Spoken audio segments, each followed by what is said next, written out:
আমাকে তুলে ধরতে পারি। আর আপনার এই অবগতির জন্য একটা জিনিস জানাই, আমি আপনার সাথে একমত। যেই স্টাইলে এমএলএম চলে সেখানে নিচের দিকের লোক ক্ষতিগ্রস্ত হয় না, বঞ্চিত হয় 70% লোক। আমি সেই বঞ্চিত হওয়াটাকে রেকটিফাই করেছি।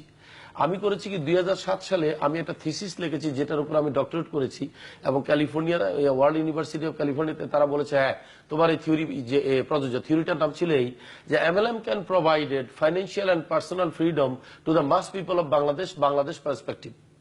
তখন তারা আমার কাছে জানতে চাইলো, এটা ছিল 400 পাতার।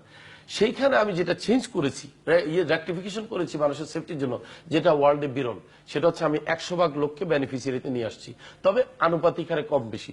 অর্থাৎ যেই 30% উপরে আছে তারা অনেক বেশি ধনী হবে, কোনো সন্দেহ নেই, তারা লাখ লাখ টাকা কামাবে। বাট যে প্রান্তিক লাইনে, হ্যাঁ, কিন্তু যারা প্রান্তিক লাইনে থাকবে তারা কাপল অফ থাউজেন্ড পেতে হবে। এটা ছিল আমার দাবি। তাহলে কি হবে, অ্যাটলিস্ট তারা কেউ না কেউ কিছু তো পাচ্ছেই। হ্যাঁ, তাহলে কেউ না কেউ পাচ্ছে, একেবারে জিরো রাখা যাবে না। এটা ছিল আমার থিসিসের মূল উদ্দেশ্য। না, ওখানে আমি করেছি, কিভাবে করেছি, এখন আর পিরামিডের ব্যবস্থা নাই। এখন যেটা আপনি যেটা বললেন যে নিচের দিকে বিক্রি হলে উপরের দিকে পায়, ওই সিস্টেমটাকে কিন্তু ভাগ করে দিয়েছি। সেটা হচ্ছে যিনি নিচের দিকে বিক্রি করবেন তিনিই নেবেন।